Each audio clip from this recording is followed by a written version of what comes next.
What did a kid in your school do to get expelled? Story 1. When I was in middle school, around age 13, there was a girl in the class sending threatening emails with rather serious threats to all the popular girls. It ended up escalating to where the FBI was involved, and it turns out one of the popular girls herself who was targeted was the one sending the messages. This was the late 90s, so don't think she even bothered to cover her tracks much and just used her home computer. If I remember correctly, her decomposing body was found in the river like 10 years later. Looking back on it all, I'm pretty sure she had undiagnosed mental problems that were starting to surface and was one of those people who never managed to get them under control. Story 2. A very weird kid in my year at the time came into school with huge amounts of hairspray in his hair. The amount where your hair eventually sticks like a gel but without actually using any. The guy that sat behind him in one of our classes happened to be one of the worst behaved kids in the school, and he proceeded to get out his lighter and light his hair on fire.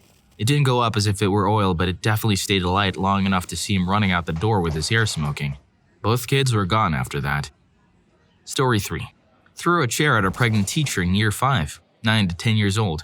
I also went to his house to play because our moms were friends and he beat me up so badly, kicking my stomach in until I puked in the car ride home, and my mom came running in screaming.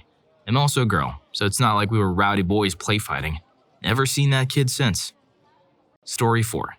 In the canyons near our housing, there were lots of old World War II ordinances from when it was a proving ground. Lots of people collected the mostly harmless dummy ordnance. However, some kids found a mortar round and it blew up while they were playing catch with it.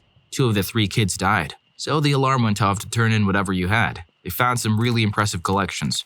So the fire department and Army explosive ordnance disposal specialist came to our school to show us some examples of what we could come across.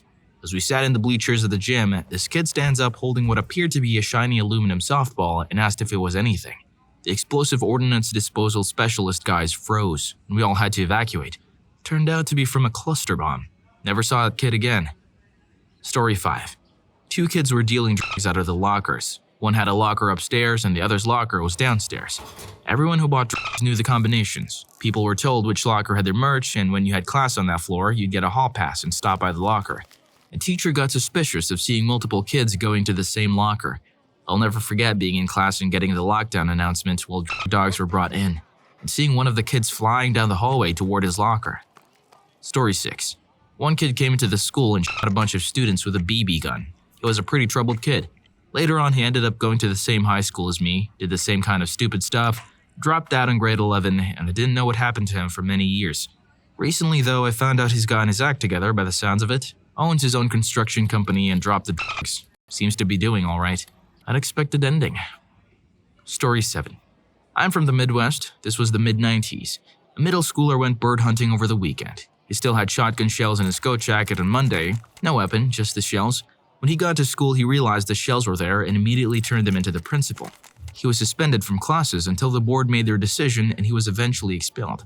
The kid made an honest mistake, did the right thing to correct the mistake, and was punished to the maximum for it. Story 8. He stole a butcher knife from the cafeteria kitchen and attacked a teacher with it. They tried to subdue him. This is the era before school resource officers and school shootings, and someone pulled the fire alarm. We all evacuated the building. In the ensuing scuffle with the principal, he dropped the butcher knife but grabbed all the plastic knives and forks from the cafeteria. He ran outside to where we were standing and threw them at us. Since they were cheap plastic, nobody got hurt. He was eventually tackled by the gym teacher and principal and then carted away in an ambulance. The kid never came back to school. The school also decided that banning plastic knives and forks would prevent this incident from happening again, so they replaced all plastic silverware with sporks, which is the real tragedy. The kid did get the mental help he needed and has gone on to be a productive member of society. Story 9. Oh, this is a good one. One of the teachers in my high school was born without his right arm from the elbow down. He was the new English teacher, pretty young, good looking and whatnot. We also had another new female teacher come in that year who was quite attractive.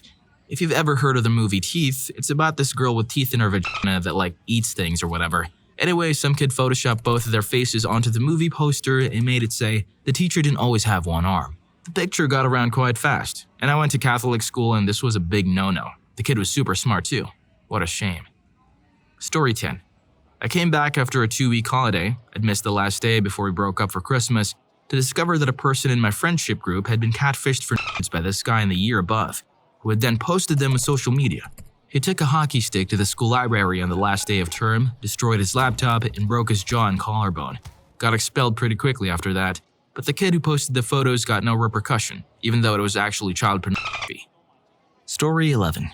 My friend left his BB gun and pocket knife in his backpack on accident. The police did a random search of certain classrooms that day and his room was picked. Quite frankly, when I found out, I was not surprised that he was expelled. What I was surprised about was that he didn't get expelled for marijuana possession or setting off fireworks in the middle of the amphitheater. On the latter, I was disappointed. Story 12. A kid got high on meth and stole a bus. He did a few donuts in the parking lot then drove away, only to get it stuck in a ditch. So he walked back to the school to take a second bus to go pull the first bus out of the ditch. The police were waiting at the first bus when he got there. How'd he get away with his second bus? What the hell? Story 13. Well, technically this does not count because they were never caught, even though the police were called in to investigate, but this is some next level happenings. So we have classrooms called temporary classrooms. I don't know if you have them in other countries, but it's small separate classrooms that were made out of a dense type of drywall. So during our official test period, they store all the tests in one classroom. So these tests have been marked, but not revised and have therefore not gone through admin yet. So Monday we come back to school and during assembly with the entire school, which we had every day, and our headmaster is pissed as hell. He's genuinely a nice guy, but at this moment, he's bright red and shivering with anger. Apparently, a student snuck into the school and put a fire hose through a cracked window and flooded the whole classroom. A teacher later told us that the tests were literally adrift in the water. The classroom sustained a screw load of water damage as well, and after no one came forward, the police started a vandalism investigation. All the appliances in the class were also ruined, and some of the files of the teachers, to whom the class belonged to, got damaged and she had to do everything over. They never found the culprits, and used some of our assignment marks for the subjects whose tests got completely destroyed. Also, our disciplinary teacher lived in a house adjoining the school. He has sheep. Every year, a group of matrix students carries on the tradition of painting the school's roof and painting a sheep and letting them onto the school grounds. Each year, they get suspended for a week. A group of guys also put silicone into the key slots in all the doors. The silicone dried overnight and we weren't able to get into our classrooms. They had to remove the doors completely. We got the whole morning off and he got suspended for a while but left a legend. Story 14. A kid and his friend egged the school from an airplane. It was crazy. The one guy's dad had a Cessna or something with a private strip in the middle of a field. One night they went to the egg farm next door and stole a bunch of eggs, then took off in the airplane in the middle of the night. Apparently they did manage to drop eggs around the school, but early in the morning the fog set in and they couldn't find their way back to the landing strip. They ended up flying very low around town, which post 9/11 freaked everybody out. One of the hotels was evacuated. Eventually they were arrested and expelled from the school for it, but I think it took a while to figure out what happened. Story 15. This one kid activated the fire alarm 4 times this one day, and the school had to be evacuated at said time. This other kid got access to his class's grade book. He stole the book and lit it on fire, I think. He got expelled. Some other guy destroyed every speaker in every classroom. Some other student kicked a ball in a teacher's face and broke her jaw on purpose. My school was screwed. Story 16. This kid wasn't expelled, but I genuinely do not see why he wasn't. 7th grade in Sweden, a casual class for those who need extra time for Swedish or English. In the middle of the class, he pulls out a revolver replica, which looks insanely real, and points it up at the ceiling. He was sitting further behind than mostly everyone, so the first one to notice it was the teacher. The expression on his face was something along the lines of, "What the hell?" whilst the kid was smirking. That day was the first day I had ever seen that teacher walk that fast, over to confiscate it. Nonetheless, I was so scared for a second because that kid wasn't exactly someone you could think good of when you'd see a revolver in his hand, you know? Thankfully, he wasn't there to shoot us all up because that had been not so fun. Thanks but no thanks for not killing us. Story 17. He was just generally a psychopath and possibly a serial killer in the making. I didn't really know him, and originally didn't associate with him, but my mom was a school principal, his elementary school principal. She caught him doing inappropriate things like masturbating to female teachers while in class and attempting to hurt female students in her school. He attempted to drag one young girl down the stairs by her hair. He was in grade 6 at the time. While she won't tell me the details for many reasons, there was also some stuff in his home life going on that was completely inappropriate that she caught wind of. So she called Children's Aid Society and everything took its course from there. He was removed from her school because of his behavior, which made him a danger to other students and staff. When he and I were in grade 10, he was brought into our high school. It was actually a completely different township from where he had originally gone to school, so it was weird to see him there. There were rumors that we were the only school that was willing to try taking him, though I doubt that's true. It was probably just luck of the draw. Through a friend of mine who knew about this kid and knew the story of my mother getting him removed from his school, he found out who my mother was, and apparently he was a grudge holder. Initially, I knew nothing about it. It was only this past year, 8 years after the last time I saw this kid, that my mom explained some of the things that had gone down for her to expel him, and she only told me because she was retired and I no longer live in that area. I respect her professionalism. Anyway, once he learned who I was, he would often approach me and do weird things like grab my arms and say mean things to me. He would attempt to harass me at lunchtime, but I was rarely alone, so I would just shrug the behavior off as annoying but not much else. You know, the whole, wow, what a freak show, but whatever, attitude teenagers have. Eventually it boiled over. He threw a large metal table at me and two other students even though we did literally nothing to provoke him. Once the table was flipped on top of us, he attempted to push it and grind us further into the floor. It was such a sudden and unexpected move that no one did anything. Everyone was just really shocked. This was at the end of a grade 10 science class. Substitute teacher nearly peed his pants and was completely out of his element. I cried like a baby while he tried to figure out what to do. I cried for so long after class just trying to calm down that I missed the bus. It was the last class of the day, and my father was called to come get me. I found out the day after when I came to school that he was suspended for that, but he was back a few months later.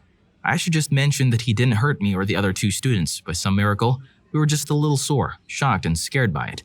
At that time, he cornered me in the stairwell, pushed me up against the wall by my neck, and threatened me until he was caught by someone else coming down the stairs. He stalked and was generally threatening to a few other girls around the school. There was another girl in particular he was targeting, but she was very private about the things he'd done, so I'm not sure what happened to her. Not to mention, I kind of wanted to forget all about it, and I've never been the details sort, so I never asked. I imagine it was worse than what happened to me though, because just me being made to feel unsafe likely wouldn't result in him being removed from school. Again, it wasn't expelled per se. Our principal just decided that he was too much of a danger to other students and forced his work to find him an alternative schooling arrangement. My mother was friends with that principal until they both retired, and she confirmed this was indeed the case. He was deemed too dangerous to be in a school with other students for a second time. I don't know what happened to him, but I never had to see him again. I'm probably just being dramatic, but I always thought he was genuinely a serial killer in the making. Because he was very aggressive, he stalked girls, and the two of us who got the brunt of it both had red hair. This was an odd coincidence, and it just reminds me about how serial killers often have a type. I mentioned this to my mom when we talked about it recently, and she actually agreed with me. She said she always got a creepy serial killer vibe from him, even when he was in grade 6. And it makes me wonder what else he might have done that she's aware of and is simply too professional to say anything about. Story 18. 2 years ago, a lesbian couple was nominated for the Homecoming King in Queen Court, and they won it. Everyone was really happy for them, except a few major douches. At my high school, it's tradition for seniors to have their own parking space, and they get to paint their parking space and make it custom. It's really cool. So right after the homecoming football game, the piece of crap person went out to the parking spaces and vandalized them and took spray paint and painted swastikas in the parking spaces and wrote ugly dykes on one of them. They were expelled less than a week later.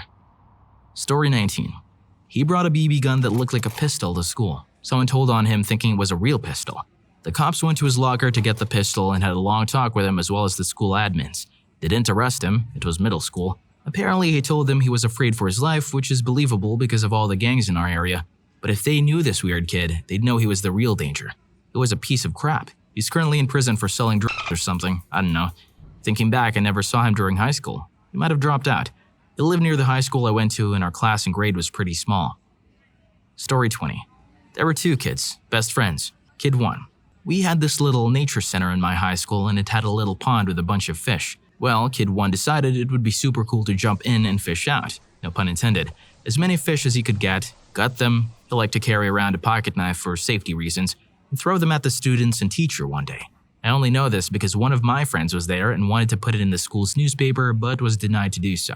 Kid number 2, to be honest, thought it was kind of funny but totally bad boy material at the same time. Anyways, we had a photography class at school and we were only allowed to take the very expensive cameras out of the classroom to take pictures when we had assignments. So Kid 1 ended up taking said camera home, not sure how because our teacher would count every camera before class left for the day. And when he got home, he took a bunch of pics with the expensive camera. When he got to class the next day, thought it would be a good idea to download and print the pics on the class computer. Apparently, he only wanted to just sneak the pictures into his crush's backpack, but somehow, someway, he left the camera drive in the computer and the teacher found his pics, and not only told the principal but showed her as well. The dude was expelled that very day, only a week or so after his best friend. Pretty sure his crush didn't receive the pics either. Story 21. I went to a Catholic school and a 7th grader brought and did all kinds of drugs including the typical weed, alcohol, tobacco, and other nasty stuff. He was expelled and had to go to a school in another country, which is a really bad school. I was dating a girl who lived next to him and he and I became very good friends. I'm a bit older than him, but he's a mature kid. He's like the little brother I never had. He does a lot of stuff that pisses me off, but I keep him out of trouble for the most part.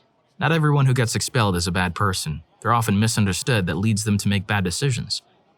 Story 22. Back in 6th grade, there was a kid who I will call John. Now, John, I think, had some undiagnosed psychiatric issues that would cause him to just explode in frustration, but he was otherwise a nice kid. We both had a science teacher who was just an insufferable ass, who would make it a habit to antagonize and mock kids who he didn't like. Well, one day during some downtime, John was asking the teacher for help with something. The teacher said something rude like, "There isn't enough time in this life to help you." John obviously freaks out, yanks the douche teacher's personal iMac G3, which was blue, off the desk, and threw it out of the 3rd-story window to crash against the pavement. Freaking karma, man. Story 23. Semi-castrated the principal with his boot. At least that was the rumor. The kid was best friends with my brother, and he confirms the story. The kid had a bit of an aggression issue and what we today would recognize as some sort of attention deficit hyperactive disorder, or ADHD type of disorder. But this was in the late 80s, so nobody had thought that it might be a disorder and not just a lack of a good beating. The kid rode his bike in the hallways in grade 8 or 9. The principal saw this and kindly asked the kid if he would be so kind as to not do that, by yanking the kid off of the bike. The kid responded by applying his right boot to the principal's testicles, completely damaging one testicle to the point where it had to be amputated. When I went to the same school a couple of years later, the principal was still there, but he was quite docile. Story 24. Our football field in high school had a big sign behind the home bleachers that said, "Go Tigers, beat the opposing team." And before homecoming, I switched it to, "Go Tigers, beat the meat." It got pulled down before the game and homecoming court was announced and all that, and there were only maybe several hundred people that saw it, so it wasn't hugely successful. But 30 plus years later, people are still talking about it. Only suspended for 3 days and 1 month of cafeteria duty, wiping down tables and stuff, but I only did like 3 days of that, so the juice was totally worth the squeeze. Story 25. The dude smuggled a wine bottle. How the teachers found out? Well, the brass knuckles he was carrying in the backpack broke the bottle and spilled wine in the middle of the classroom. This is why you only commit one crime at a time. Story 26. I live in a rural Irish town and our school is built next to a massive wheat farm. One day, a kid bought a plastic bottle filled with petrol and matches. He hopped over the fence at lunchtime and set the field on fire. Destroyed the farmer's entire plot. Apparently, it was about $500,000 worth of crops. He also served time. It was pretty wild.